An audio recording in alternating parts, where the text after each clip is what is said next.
Hola de nuevo a todos, y bienvenidos de nuevo. Muchas gracias por estar aquí. Por favor recuerden darle like, compartir y suscribirse. Buceadores de aguas profundas, ¿cuáles son sus historias de terror? Historia 1. Uso lentes de contacto, así que me entre agua en la máscara es algo especialmente malo, ya que no puedo abrir los ojos bajo el agua. Poco después de que me contaran que un tiburón había chocado contra mi amigo por la espalda y le había quitado la máscara, yo estaba bastante asustado por esto, no por los tiburones en general, y vi que un tiburón venía directo hacia mí. Son curiosos, a menudo te golpean con el hombro mientras giran en el último segundo. Pero ella no cambiaba de rumbo. Me mantuve tranquilo y quieto tanto como pude. En el último segundo antes de que chocara contra mi máscara, me agaché. Excepto que, en lugar de esquivarla hacia abajo, la cabeceé directamente en la nariz. Todos lo vieron y pensaron que fue lo más divertido del mundo. Puede que sea la única persona viva que ha cabeceado a un tiburón de 3,5 metros en la nariz, pero fue porque tenía miedo de que me quitara las gafas. Historia 2. Buceé en apnea hasta unos 49 metros en el agujero azul de Dean, en las Bahamas. Es donde se establecen muchos de los récords mundiales de apnea. Un lugar realmente fascinante, búscalo en internet. De todas maneras, nunca había pasado de los 30 metros en apnea, pero este era el lugar perfecto para hacerlo. No había corriente, había cuerdas para mantenerte recto y permitir un pequeño impulso hacia arriba. La parte aterradora es que te vuelves muy negativamente flotante después de unos 18 metros. Así que, básicamente, te lanzas hacia abajo mientras no haces nada y usas muy poco aire. Estaba atontado, sintiéndome bien, contando las líneas que marcan la profundidad, y, de repente, sentí una presión como si mi tráquea fuera a colapsar. Me desperté y me di cuenta de que había contado hasta la línea que está alrededor de los 49 metros. Un momento muy aterrador porque no sabía si mi cuerpo podría soportar esa profundidad o si había ido demasiado lejos y no tendría suficiente aire para volver a subir, lo cual es un proceso mucho más lento y que consume más aire. Historia 3. Una vez sufrí una enfermedad por descompresión. Fui cuidadoso, seguí mis tablas en mi computadora de buceo, respeté las profundidades y los tiempos de superficie apropiados, pero no bebí suficiente agua, así que todo se desbalanceó. Me sentí bien hasta que llegué a casa, solo un leve dolor de cabeza. Luego desperté y sentí dolor intenso en mi brazo izquierdo. Los codos, los dedos, no podía ni siquiera doblarlos sin sentir un dolor terrible. Mi dolor de cabeza era intenso, y me sentía muy mareado. Llamé a mi compañero de buceo, más experimentado, y me llevaron de urgencia al hospital. Los doctores me conectaron a fluidos intravenosos, revisaron mis registros de buceo mientras preparaban la cámara de descompresión, y luego me metieron en ella junto a una enfermera. 8 horas dentro de un tubo de aproximadamente el largo de un coche, pero tan ancho como una cama doble.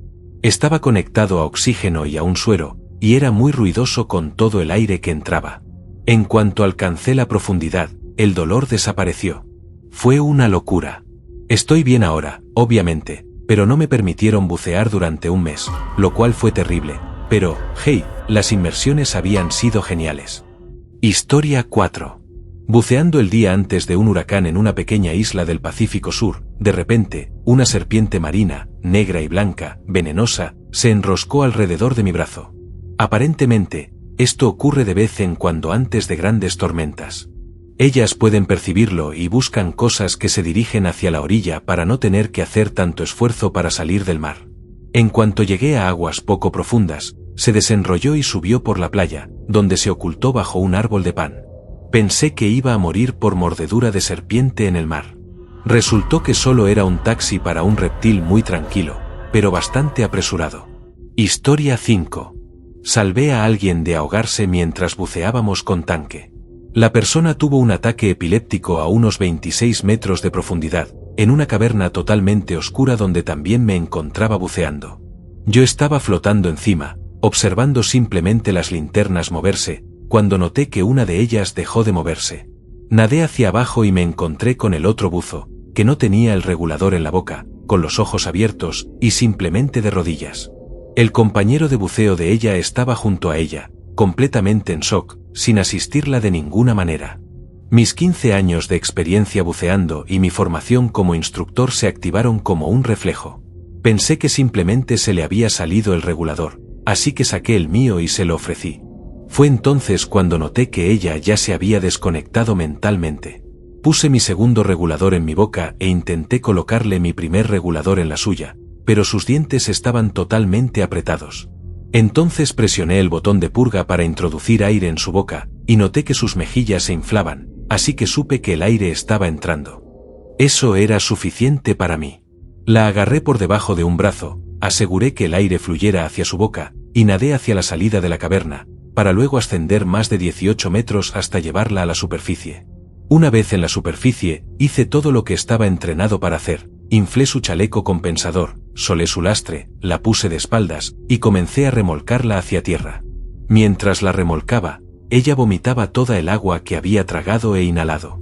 Parecía como si fueran galones de agua. La llevé hasta la orilla, donde otros buzos me ayudaron a quitarle todo el equipo. Respiraba bien, estaba viva, aunque en estado de shock durante un tiempo, y poco a poco fue recuperándose como si nada hubiese pasado. Tuvimos mucha suerte de que solo lleváramos 10 minutos de inmersión, porque si no, seguramente ambos habríamos terminado con enfermedad por descompresión y tiempo en una cámara hiperbárica. Lo más loco de todo es que ella no le había dicho a nadie que tenía epilepsia. Cuando luego revisamos su formulario de consentimiento, había marcado no en la casilla de epilepsia. Puse mi vida en riesgo al ascender tan rápido hacia la superficie, pero si volviera a encontrarme en una situación así, no dudaría en salvar la vida de alguien. Historia 6. Estaba buceando bajo una plataforma petrolera entre Long Beach y la isla Catalina. Estaba recolectando vieiras a unos 18 metros de profundidad, y, sabiendo que había focas por todas partes, siempre mantenía un ojo abierto buscando tiburones. Simplemente no puedes evitar pensar en ellos. Ya estaba por terminar mi buceo, pero quería encontrar una vieira más para la cena, cuando vi una sombra pasar a toda velocidad justo frente a mi cara. Mi reacción inmediata fue pensar que era un tiburón, pero resultó ser simplemente una foca jugando conmigo. Literalmente, grité bajo el agua durante un par de segundos. Lo curioso es que tengo registradas más de 25 inmersiones en aguas abiertas, algunas de ellas nocturnas, principalmente alrededor de Catalina, y nunca he visto un tiburón. Historia 7. No es mi historia, sino de mis padres. Ellos disfrutan del buceo cuando viajan y han ido varias veces a lo largo de los años. Una vez, visitaron México y bucearon allí antes de que yo naciera. No estoy seguro de dónde estaban exactamente, pero mi mamá estaba un poco más abajo que mi papá, mirando el fondo del océano. Mi papá estaba mirando hacia arriba y alrededor. Mi mamá llevaba un collar de oro que flotaba en el agua alrededor de su cuello. Era un día soleado y una inmersión bastante superficial, así que el collar brillaba mucho. Desde el punto de vista de mi mamá, ella simplemente avanzaba, disfrutando de observar a las criaturas marinas, cuando de repente mi papá la agarró y comenzó a sacudirle el brazo frenéticamente para llamar su atención. Ella miró hacia arriba y vio que un barracuda estaba justo frente a ella, más cerca de lo que resultaba cómodo, observándola fijamente, mostrando sus aterradores dientes. Estaba completamente enfocado en el collar brillante y simplemente flotaba allí, hipnotizado. Ella movió lentamente la mano para cubrir el collar y se alejaron despacio y con calma del barracuda, que finalmente se fue sin molestarlos. Aún así, fue una experiencia bastante perturbadora y enseñó a mi mamá a ser más consciente de su entorno al bucear. Historia 8. Buceo muchas veces por semana. Mi área tiene muchas criaturas teóricamente peligrosas: tiburones, barracudas, morenas, mantarrayas, pulpos de anillos azules, caracoles cono, medusas caja, sifonóforos de todo tipo, serpientes marinas, peces piedra y peces escorpión, peces gato venenosos, estrellas de mar corona de espinas y varios erizos de mar que pueden lastimarte de diferentes maneras, peces ballesta titán, y así sucesivamente. Pero solo una criatura me ha atacado, y fue 2 veces. ¿Estás listo? Peces payaso, como Nemo. Son territoriales y valientes, y se te enfrentan si estás cerca de sus anémonas. Normalmente respeto su espacio, pero un par de veces me distraje observando otra cosa, y resulta que realmente te muerden si no sales de su territorio lo suficientemente rápido. De verdad. No tengo historias de terror particulares, pero los momentos más aterradores probablemente han sido cuando quedé atrapado en corrientes fuertes y tuve que arrastrarme por el fondo para avanzar, agarrándome con las manos como si estuviera escalando una pared horizontal. A pesar de lo que mucha gente piensa, especialmente al mirar la intimidante lista de animales peligrosos de mi zona. Las criaturas del mar no son realmente el problema. Si las dejas en paz, estás bien. Las verdaderas amenazas son las condiciones del mar, como las olas o las corrientes, y, sobre todo, los errores humanos. Historia 9. Estaba haciendo una inmersión desde un barco y, al salir a la superficie, me encontré con olas de 6 metros. Tuvimos que quedarnos un rato bajo el agua hasta que el barco se estabilizara lo suficiente como para poder agarrar la escalera sin ser golpeados. Recuerdo ver la escalera subiendo y bajando entre 2 y 3 metros cada vez. Finalmente, agarré la cuerda y trepé lo más rápido que pude. Me aferré a la escalera, y la tripulación me agarró del chaleco compensador y me sacó del agua. La mitad de los buzos vomitaron en el camino de regreso al puerto. Esas fueron las condiciones más duras en las que he buceado. Historia 10. No fue exactamente una inmersión profunda, pero fue uno de los momentos más aterradores de mi vida. Estaba en una inmersión desde la playa con mis padres. Habíamos nadado desde la costa hasta un pequeño arrecife, y luego descendimos. Solo habían pasado unos minutos desde que llegamos al arrecife, cuando algo comenzó a pasarle a mis padres. Mi madre estaba agitada y se sujetaba el pecho.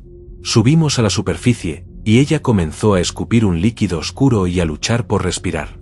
Por suerte, era una playa concurrida, y tras inflar una boya de emergencia, los salvavidas corrieron hacia nosotros y la llevaron de regreso a la orilla, donde una ambulancia ya estaba esperando. Resultó que había sufrido un edema pulmonar inducido por la presión.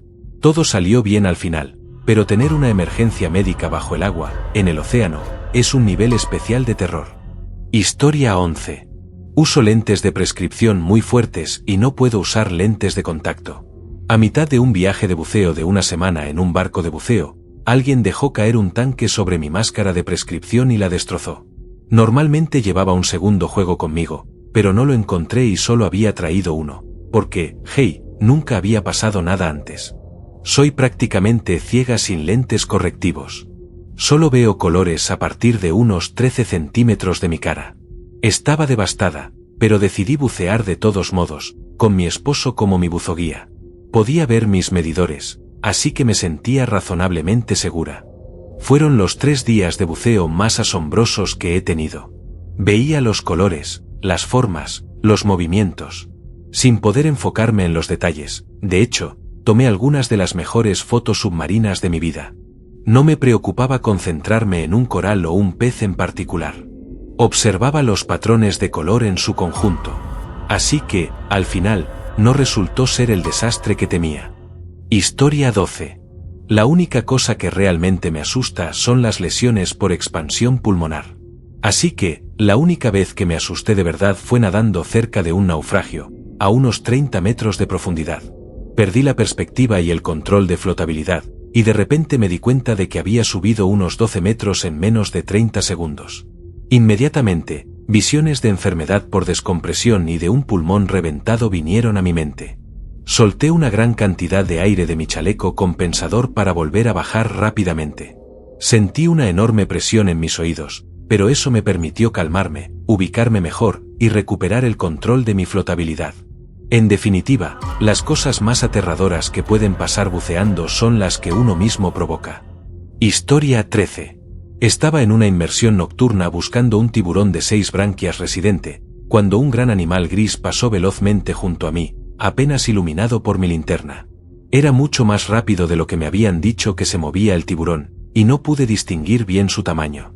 Luego sucedió de nuevo, pero por el otro lado.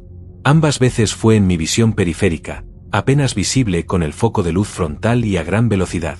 Por alguna razón, cuando llegué al fondo, decidí arrodillarme y apuntar la luz en una sola dirección, hasta que algo ocurriera.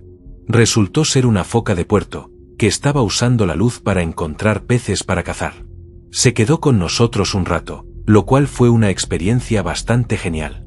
Nunca encontramos al tiburón, pero por un momento sí llegué a pensar que algo me estaba cazando. Historia 14.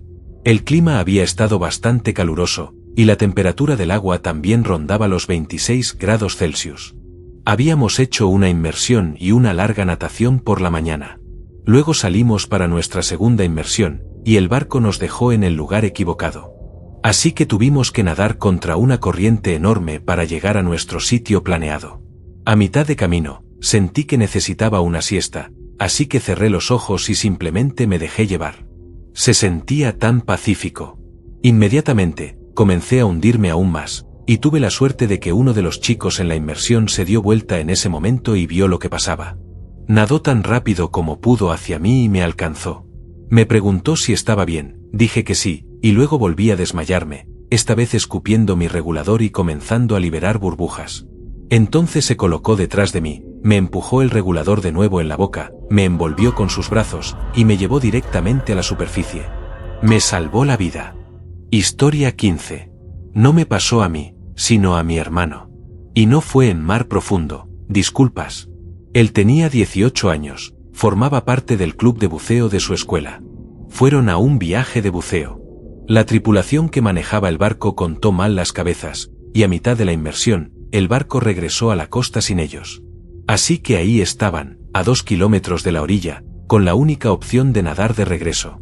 Eran alrededor de 5, 2 chicas y 3 chicos, todos entre 15 y 18 años. A mitad de camino, una de las chicas no pudo seguir nadando y comenzó a llorar. Mi hermano, junto con otro chico, nadaron con ella, arrastrándola para asegurarse de que no se ahogara. Todos lograron salir bien. Lo peor fue que la escuela trató de ocultarlo, y tuvieron la desfachatez de suspender a mi hermano porque lo encontraron con una cerveza durante el viaje. No hace falta decir que estuvieron en serios problemas cuando todo salió a la luz. Historia 16. No exactamente mar profundo, pero estaba haciendo mi inmersión de certificación para el curso PADI de buceador de aguas abiertas. Estaba a unos 10 metros de profundidad cuando mi regulador comenzó a fluir libremente. Nos habían enseñado a poner la lengua en el techo de la boca para poder seguir respirando en ese escenario, y funcionaba bien en la piscina de 21 grados Celsius. Desafortunadamente, ahora estaba en un lago de 4 grados, cuya temperatura añade un poco de estrés y ansiedad sin importar la profundidad. Estaba bien hasta que la técnica de la lengua dejó de funcionar. Agarré mi regulador de respaldo, pero al intentar purgarlo y respirar, todavía tragué agua. Entré en pánico. Afortunadamente, al ser una inmersión de certificación, había un instructor de buceo con nuestro pequeño grupo. Hice la señal de emergencia de ascenso, y él y yo subimos rápidamente a la superficie. Estaba en un estado de pánico total, como nunca antes ni después. Estaba convencido de que iba a morir. Una vez en la superficie, el instructor, siendo muy hábil, alcanzó entre mis brazos agitados, infló mi chaleco compensador, y me calmó después de unos segundos. Pero no pude completar la inmersión. Cada vez que metía la cara bajo el agua, empezaba a tener un ataque de pánico. Finalmente, logré superarlo. Antes de que todo terminara, obtuve mi certificación avanzada, que incluyó una inmersión a unos 33 metros de profundidad y varios otros desafíos. Desafortunadamente, después de ese incidente, el buceo comenzó a darme mucha ansiedad, hasta el punto de que ya no valía la pena forzarme a continuar. Ha pasado mucho tiempo desde entonces. No estoy seguro de cómo reaccionaría ahora. Tal vez, después de todo este tiempo, podría volver a disfrutarlo. Historia 17. No soy exactamente un buzo de aguas profundas. Mi inmersión más profunda hasta ahora ha sido de unos 34 metros. Este incidente, en realidad, ocurrió a unos 2,5 metros de profundidad. En Crystal River, Florida, un lugar conocido por atraer manatíes en invierno. Actualmente ya no permiten el buceo con tanque allí, y el instructor nos sugirió hacer snorkel porque era poco profundo y el buceo asustaba a los manatíes. Era mi primer conjunto de inmersiones después de la certificación. Estaba colocando mi equipo cuando, justo en el área, había 2 manatíes, un juvenil, que disfrutaba de la atención de los snorkelistas, y lo que supusimos era su madre. Yo tenía una pequeña cámara submarina desechable. Apenas toqué el fondo, la más grande se acercó directamente a mí. Moví la cámara fuera de mi rostro, y ella simplemente siguió acercándose, hasta que literalmente me arrancó el regulador de la boca. Por suerte, tenía mis habilidades frescas en mente, agarré mi Actepos calmadamente, pero pasé toda la inmersión tratando de alejarme lo suficiente para poder tomarle una foto. Era una entrometida persistente. Historia 18. Mi familia se certificó cuando yo estaba en la escuela secundaria. Nuestra última inmersión fue en aguas abiertas. Decidimos hacerla durante unas vacaciones. Todas las otras inmersiones las habíamos hecho en piscinas en Estados Unidos. Esta fue una inmersión en un naufragio, a unos 180 metros de la costa. No sé por qué, pero el tanque de mi madre se vació mucho más rápido que el de los demás. Ella no se dio cuenta hasta que quedaba menos del 5% de aire. Subimos a la superficie y comenzamos a nadar de regreso, pero ella entró en pánico. Era una nadadora y snorkelista experimentada, pero no pudo manejar la situación con el equipo de buceo puesto. Hicimos señales de emergencia para pedir ayuda, pero los locales pensaron que simplemente estábamos jugando. No se dieron cuenta de que ella estaba en problemas. La mantuvimos a flote y seguimos remolcándola. Finalmente, a unos 45 metros de la costa, se dieron cuenta de que estábamos trayendo a una buceadora en apuros. Todo salió bien al final. Desde entonces, no he vuelto a bucear. Mi hermano, sin embargo, se convirtió en Dive Master.